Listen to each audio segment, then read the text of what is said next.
Using some classic stadium drum solo tools like that underline kick, ostinato, just setting up a subdivision on your feet and then playing interesting motifs over the top. A lot of repetition. That's the classic jazz drum solo approach, really.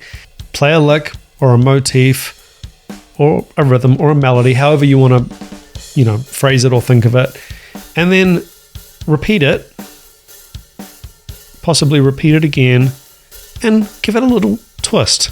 So it's like, I guess, a conversation where you would say something and then possibly repeat an idea, maybe say that idea from a different perspective.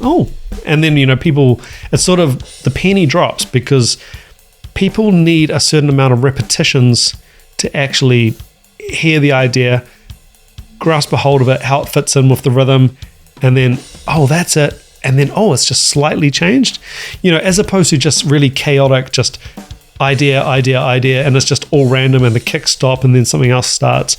You need some kind of consistency to tell the story, to actually take people on that journey, like a ramp up.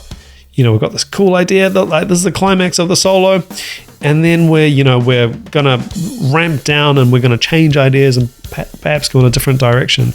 So all the classic things there, and really important, used a lot of space. Used a lot of space in those solos. Both guitar and drums utilized a lot of space. There is no black without white. You need. There is no, probably a better way to put it, there's no loud without quiet. And the extremes of that are very loud, perhaps a snare and a crash hit. And then the complete opposite is obviously nothing, right? And then you've created this amount of dynamic headroom that you can explore and utilize because you've set these two boundaries.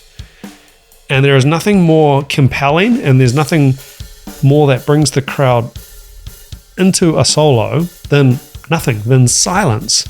Silence is really powerful in terms of solos. I think a lot of people think drum solo, you have to just play a lot of notes and you have to go nuts.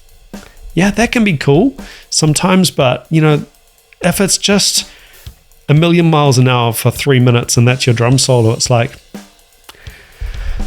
okay, that's an impressive sort of rudimentary way to approach a solo, but it's much more impressive and exciting normally for your audience and for your bandmates if you're telling a story.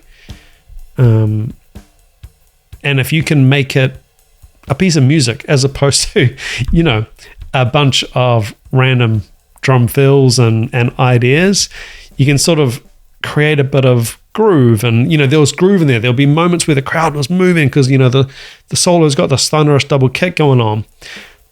Ultimately, just really great stadium performers. Cody.